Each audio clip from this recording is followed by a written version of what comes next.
Vamos lá, abram comigo em Isaías 5. Isaías 5.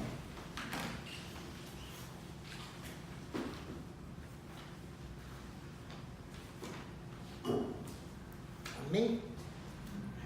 Vamos ler só a parte A do versículo, o comecinho do versículo. Acharam Isaías 5? Isaías 5, versículo 7. O comecinho do versículo 7. Na minha versão diz assim: porque a vinha do Senhor dos Exércitos é a casa de Israel. Amém? Vou repetir de novo: porque a vinha do Senhor dos Exércitos é a casa de Israel. Deixa eu fazer uma pergunta para vocês. Vocês já repararam quantas vezes na palavra de Deus, Deus fala de vinha, de vinhedo e de uva? E o quanto nós somos comparados a uma uva, a um vinhedo? E aí eu vou fazer outra pergunta para vocês. Alguém aqui sabe como é que se trata um vinhedo? Alguém por acaso já pensou por que nós somos comparados a um vinhedo? Porque nada é por acaso na palavra de Deus. E eu, quando estava pensando nessa palavra, eu pensei exatamente nisso. Eu falei, não tenho a menor ideia de como é tratado um vinhedo. Alguém tem alguma ideia? Para dar fruto. Mas... O resultado do vinho tem que ser esmagado. Não, o vinho sim, mas e para dar a uva? E aí eu fui ler, pesquisei. O bom da internet é que você põe um monte de coisa lá, né, e sai, né? E a maioria dos sites que eu pesquisei, eu li uns 3 ou 4 lá que tinham, e os 3 ou 4 falavam quase a mesma coisa. O vinhedo, a hora que você começa a plantar o vinhedo, a primeira coisa que você tem que fazer no vinhedo é que você tem que pegar os galhos que começam a nascer e colocar aquelas madeiras, ou aqueles arames. Por quê? Porque senão ela fica, o termo que eu vi num dos sites, ela fica prostrada. Ela nasce na terra, ela não se desenvolve e a uva mingua. Então você tem que fazer um caminho para que a uva suba na parreira e lá da parreira ela cresça. Então, alguém que trata um vinhedo tem que ter um cuidado quando está começando a germinar, de ir lá, pôr as madeirinhas, começar a enrolar aqueles galhos nos arames. Para quê? Para que o galho não fique prostrado, para que ele não caia na terra e na terra ele não se desenvolva, porque ela não vai ter aquele espaço para crescer da uva e na terra ela mingua. Então isso é uma das coisas que tem que fazer com o vinhedo. Segunda coisa que eu achei interessante e que está num dos sites de botânica, biologia, sei lá eu o que é isso, porque a minha área não é essa. Então, uma outra coisa que eu vi muito interessante é o seguinte: toda hora você tem que ficar olhando as folhas da videira para ver se ela não tem granulações ou não aparecem algumas manchas. Porque se começar a aparecer mancha, ou se você relegar as manchas que aparecem, você pode perder o vinhedo todo. Porque aquelas manchas são doenças. E elas refletem, antes de elas estragarem o vinhedo, elas começam a manifestar nas folhas. Então o cara que está cuidando do vinhedo, ele tem que, de tempo em tempo, ir lá no vinhedo e olhar as folhas, olhar com critério para ver, estão ficando granuladas, estão começando a ficar com pontinhos amarelos, porque se tiver eu tenho que pôr remédio, porque senão eu vou perder meu vinhedo. E uma terceira coisa que eu vi muito interessante é o seguinte: quando as folhas começam a cair, eu tenho que podar o vinhedo. Porque se eu não podar o vinhedo, as plantas que na época certa, é sempre no inverno, se eu não podar ele corretamente, eu não consigo extrair a uva boa. Porque é na poda que eu tiro aquilo que está complicando o vinhedo e deixo com que frutas novas, com que uvas novas apareçam. Quando eu li isso, eu falei, nossa, mas Deus pensa nos mínimos detalhes. Porque em vários lugares ele diz que nós somos vinhas do Senhor. E quando ele diz isso, eu pensei nessas 3 características, eu falei, Deus, o Senhor é maravilhoso. Porque quando a gente olha aquela questão de ter que orientar ela para que ela não fique prostrada, que foi ou como eu li num dos sites que eu vi, você tem que tutelar a uva para que ela cresça corretamente. Isso aí me remeteu ao Salmo 37, versículos 23 e 24. Prestem atenção o que diz o Salmo 37 no versículo 23 e 24. Diz assim: o Senhor firma os passos do homem bom, e no seu caminho se compaz. Se cair, não ficará prostrado, porque o Senhor o segura pela mão. Amém. Aí quando eu falei, puxa, mas Deus é lindo, porque Ele nos compara a um vinhedo, mas Ele nos trata como um vinhedo. Ele está dizendo que se nós estamos no caminho dele, se a gente está querendo crescer na presença do Senhor, Ele não vai deixar a gente prostrado no chão. Porque a mão dele está nos sustentando, a mão dele está nos guiando. Aí quando eu vi a segunda característica, a questão da plantinha e tudo mais, eu lembrei de Hebreus 10, 16. Hebreus 10, o versículo 16 e 17 diz assim: este é o concerto que farei com eles, conosco. Depois daqueles dias, diz o Senhor, porei as minhas leis em seus corações e as escreverei em seus entendimentos. E ele acrescenta, e jamais me lembrarei dos seus pecados e das suas iniquidades. Quem cuida dos nossos pecados e das nossas iniquidades, se nós deixamos, é Deus. Então, o Espírito Santo, se a gente tem o Espírito Santo dentro de nós, ele fica olhando. Será que apareceu uma manchinha? Será que o Guerra está com uma manchinha e eu preciso dar um jeito de falar com ele para limpar aquela manchinha? E a palavra mesmo diz, se a gente permite, ele faz isso. E aí tem a terceira característica, que é a questão da poda, para que cresça mais. E aí o próprio Jesus falou sobre isso. Lá em João 15, no versículo 1 e 2, Jesus diz assim, Jesus disse, eu sou a videira verdadeira. Olha isso comparando com a uva de novo. Eu sou a videira verdadeira e o meu pai é o lavrador. Todos os ramos que não dão uvas, ele corta, embora eles estejam em mim. Mas os ramos que dão uva, ele poda, a fim de que fiquem limpos e deem mais uvas. Vocês perceberam como a palavra de Deus se fecha nele mesmo? Nela mesmo? Eu não tinha parado para atentar o que era cuidar de um vinhedo. Quando eu peguei essas três características, eu falei, poxa, mas é assim que Deus trata a gente. É dessa forma que Deus nos trata. Quando nós estamos nos desenvolvendo, e aliás a todo momento da nossa vida, Ele nos segura pelas mãos. Ele não quer que a gente fique prostrado. Ele quer que a gente cresça, que a gente desenvolva. Aliás, a palavra diz que Ele nos coloca no alto. E o vinhedo, a boa uva, ela cresce bem quando ela está no alto, né? Porque ela está no alto, ela desce, ela cresce. Então, o que nós precisamos ver é o seguinte, o que tem aqui no bichinho? Aranha. Bom, saiu. Era uma aranha. Vai que ela me pica e eu viro Homem-Aranha? Caramba, deixa ela agora. Então, se a gente não parar para pensar, Deus faz a mesma coisa com a gente. Ele nos coloca no alto, para que no alto a gente cresça. E a uva a gente sabe que quanto mais condições acima ela tem, melhor o solo, ela cresce para baixo. Quanto mais ela cresce para baixo, melhor a fruto, melhor a uva. Quando ele diz o cuidado que a gente tem que ter com as folhas para ver se não tem doença, é o Espírito Santo, olhando os nossos corações, se nós deixamos ele olhar, e falando a nós os nossos caminhos. O salmista fala isso. Sonda o meu coração e vê se há algum caminho mau. E se houver, revela. O Espírito Santo faz isso para nós. Então nós temos uma ferramenta chamada Espírito Santo que nos ajuda se as nossas folhas estão ficando doentes. E aí a palavra mesmo diz, que nem eu leio em Hebreus 10, que diz assim, ó, se a gente se arrepender e pedir perdão, Deus diz, e jamais me lembrarei dos seus pecados e das suas iniquidades. Amém. Ele joga cura sobre nós, ele traz cura sobre nós, para que a gente continue crescendo. E aí a questão de podar no tempo certo, que é uma diferença de arrancar e podar. O próprio Jesus fala isso, né? Os ramos que não dão fruto, ele corta, mas os ramos que dão fruto, ele poda. É uma diferença bem grande entre cortar e podar. E o que está acontecendo? E numa videira é isso que acontece. O agricultor vai até a videira e olha, aquela videira, aquela folha está caidinha, aquele galho está caidinho, eu sei que não vai dar nada, eu corto, porque ele só vai trazer peso para quem é bom. Mas aquele que está começando a dar fruto e tudo mais, eu dou uma paradinha nele para ele poder crescer melhor.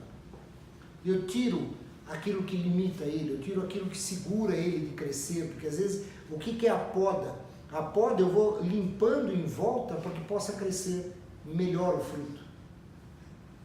Por isso que nós somos os vinhedos do Senhor. Ele cuida de nós. Se nós imaginarmos, Ele cuida todos os dias. Isaías 27, do versículo 2 ao versículo 3, olha o que Deus diz em Isaías 27. Ele diz assim: naquele dia, o Senhor dirá: cantem louvores à minha bela plantação de uvas. Eu cuido dela e sempre a rego. Eu a vigio de dia e de noite, para que ninguém a estrague. Vocês têm dúvida que Deus cuida da nossa vida? Vocês têm dúvida que Deus nos sustenta e nos guarda? Ele está dizendo aqui, ó. E ele está dizendo em Isaías: cantem louvores à minha plantação de uva. E não é qualquer plantação, ele diz assim: a minha bela plantação de uvas. E ele vai dizer: eu cuido dela. Eu sempre rego. E Jesus vai dizer: eu sou a videira verdadeira e meu pai é o agricultor. É ele que cuida dela. Eu sou a videira, eu estou ali. Mas é meu pai que cuida de toda a plantação. Em Isaías 27 ele vai dizer isso exatamente. Ele vai dizer o seguinte: eu cuido dela e sempre a rego. Eu a vigio de dia e de noite para que ninguém estrague. Queridos, Deus cuida de nós. Amém. A gente tem que aprender a confiar em Deus. Nós não estamos falando de um Deus qualquer. Nós estamos falando de um Deus que cuida. Então na Bíblia não tem nada por acaso. Quando eles nos comparam a uma videira, e eu fiquei com isso, falei: por que videira? Por que ele não falou que nós somos que nem, sei lá, uma macieira, como se nós somos que nem uma plantação de abacate? Por quê? Ele vai falar: não, vocês são que nem a videira. E aí quando a gente vai ver a videira, a gente percebe que a videira precisa de tratamento, precisa de cuidado, senão ela não cresce. E aí vem Jesus dizendo: olha, o meu pai é o agricultor. E aí vem Deus no Isaías 27 dizendo: eu cuido da minha planta, da minha bela plantação. Nós temos que entender que Deus cuida de nós. Amém. Agora tem a contrapartida disso. Nós precisamos querer ser cuidados por Deus. Porque assim como nós temos a liberdade de queremos estar na presença dele e deixarmos com que ele cuide de nós, nós também temos a liberdade de não querer esse cuidado. É uma decisão nossa. Nós podemos optar: não quero nada disso. E é isso que a gente muitas vezes tem que entender. Quando Deus fala que cuida de nós, nós temos que confiar e crer que ele cuida todas as áreas de nossa vida. Ah, Deus está me abençoando nessa área, mas naquela ali está difícil. Queridos, a tua visão está errada. Deus cuida de todas as áreas. Então não tem área que está difícil e outra que está melhorzinha. Porque é Ele quem está cuidando da tua vida.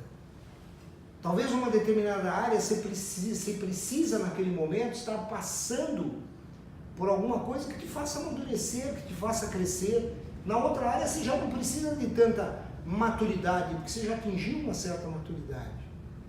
Então não é que ele não está olhando para uma área e está olhando para outra área. Porque não tem, se nós olharmos como é que um agricultor cuida de uma videira, não dá para ele olhar só uma coisa.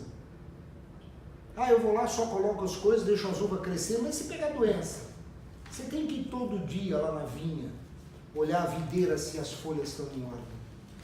No inverno está frio, está chovendo, está úmido, mas você tem que ir lá na vinha, ver os galhos bons e podá-los. Então não existe esse negócio de Deus cuida de uma área da minha vida e na outra não está tão bom. Deus cuida de todas as áreas da nossa vida. E nas mãos dele nós temos toda a plenitude daquilo que nós precisamos. Nós precisamos entender isso. Muitas vezes o que nós precisamos é orar a Deus para que Ele nos mostre o que Ele está fazendo conosco. O salmista, lá no Salmo 90, ele fala isso, ele pede a Deus. Às vezes a gente tem que dar mais atenção aos salmos. Os salmos são orações que os salmistas que escreveram, a maioria deles escritos por Davi. Ele vai à presença de Deus e pede que Deus os ensine, pede que Deus o acompanhe. E no Salmo 90, no versículo 12, diz assim: ensina-nos a contar os nossos dias de tal maneira que alcancemos corações sábios. O que o salmista está dizendo aqui é: Deus, me mostra tudo o que o Senhor está fazendo no dia de hoje. Me mostra a sua presença sobre a minha vida, porque o Senhor está sempre sobre a minha vida, o Senhor está sempre comigo. Nós nos lemos o Salmo 37:2, que diz que se o homem bom anda pelo seu caminho, tropeça e cai, Deus não deixa ele prostrado, porque a mão do Senhor está sempre junto com ele. O que o salmista está dizendo é o seguinte: Deus me perdoa, muitas vezes eu não olho o que o Senhor fez no dia. E muitas vezes eu dou vazão ao meu eu. Olha como eu fui bom hoje. Olha como eu fiz uma boa negociação. Olha como eu resolvi aquele problema de forma coerente. E o salmista está dizendo: tira isso de mim, me ensina a contar, me ensina a avaliar, me ensina a analisar os meus dias. Para que eu entenda que é o Senhor que está comigo, porque atingir corações sábios. Quem lembra o salmo que diz que o princípio da sabedoria é o temor ao Senhor? Então, alcançar corações sábios é dar ao Senhor o devido lugar dele. Então, quando eu começo a olhar para os meus dias e Deus me mostra que Ele efetivamente esteve comigo, que Ele me guardou, que Ele me protegeu, que foi Ele que me deu aquela graça, eu começo a entender o mover de Deus. E aí o meu coração começa a ser voltado ao Senhor. É isso que o salmista está dizendo. Nós temos que buscar essa comunhão. Só para vocês saberem, não foi Davi que escreveu esse salmo, foi Moisés que escreveu esse salmo. E Moisés virou para Deus nesse salmo aqui e disse: Deus, olha, com esse povo andando no deserto, me ensina a ser sábio, porque não é fácil conduzir esse povo. Então vejam, quem escreveu esse salmo no momento que ele escreveu. Nós precisamos entender que nós somos esse vinhedo do Senhor. E Ele cuida de nós, Ele quer nos guardar. Amém. E nós precisamos aprender a confiar. Ainda Isaías 26:3, para a gente encerrar, a palavra diz assim: Tu, Senhor, guardarás em perfeita paz. Olha a palavra que ele usa: em perfeita paz, aquele cujo propósito está firme, porque em ti confia. Ele guarda a gente. Ah, mas eu estou passando por uma situação. Mas vocês já perceberam que quando nós estamos firmes no Senhor, às vezes as coisas se levantam e a gente tem paz no meio da situação. A gente na realidade perde a paz quando a gente perde a confiança no Senhor. Quando a gente começa a entrar com os nossos questionamentos, dizendo: e agora o que eu vou fazer? Quer saber o que você vai fazer agora? Vai dobrar o teu joelho e orar.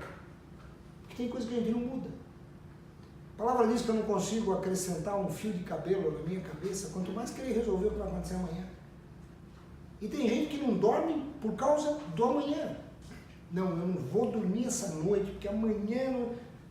Ah, adianta você não dormir, você só vai chegar cansado para resolver o problema.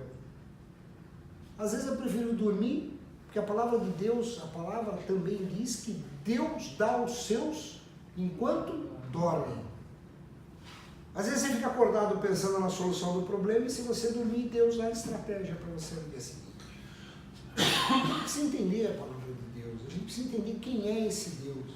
Esse é um Deus que nos guarda. E se nós tivermos essa confiança, nós somos guardados dessa situação. Por isso que a gente precisa, quando a gente lê a palavra de Deus, dizer: tá bom, Senhor, revela-me o que o Senhor quer. Revela-me o Senhor nessa palavra, para que eu entenda, para que eu compreenda e para que eu tenha mais comunhão com o Senhor. Porque o propósito de tudo, queridos, é nós termos comunhão. Porque a palavra diz: a gente não vê Deus, a gente não consegue ver Deus. Às vezes a gente já tem uma baita dificuldade em confiar naquilo que nós vemos, imagina confiar naquilo que você não vê. Só que deixa eu dizer uma coisa para vocês. Não lembro que livro é, está entre Gênesis e Apocalipse, mas tem uma parte na passagem da palavra de Deus que diz assim: o que é visto, o que é o nosso mundo natural, foi criado a partir daquilo que nós não vemos.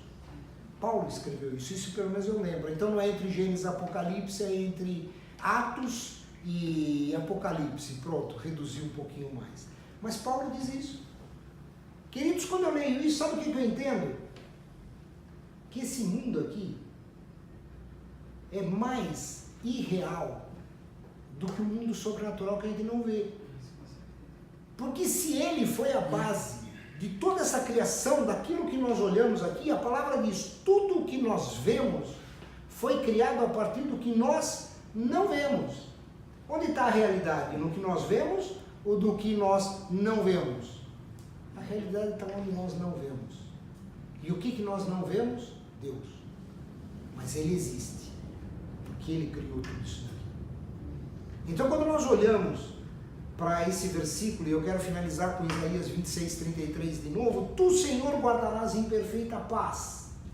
Perfeita paz, aquele cujo propósito está firme em ti, porque em ti confia. Qual o segredo, queridos? Confiar em Deus. E quando ele diz que nós somos vinhedo na mão do Senhor, nós temos que entender que o vinhedo é cuidado. Então o agricultor, e Jesus diz que Deus é o agricultor e cuida de nós. Ele vai olhar, será que está crescendo? Será que eu não preciso pôr mais uma madeirinha para crescer melhor? Será que eu não preciso dar mais uma sustentação, porque senão vai ficar prostrado? Deixa eu levantar. Será que está com alguma manchinha? Deixa eu colocar o Espírito Santo no coração, porque a palavra diz que o Espírito Santo convence da justiça, do juízo, do pecado. Deixa eu colocar o Espírito Santo no coração, para que o Espírito Santo revele o caminho mau que a pessoa está andando, para que ele se arrependa, e aí eu derramo cura, eu limpo as folhinhas. E se ele está crescendo e dando fruto, deixa eu dar uma parada no que está segurando ele, para ele crescer mais. Porque ele diz lá, né? A minha bela plantação de uva.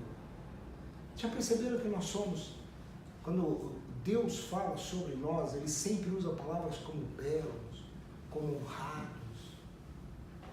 Quem mexe com o meu povo, mexe com a menina dos meus olhos.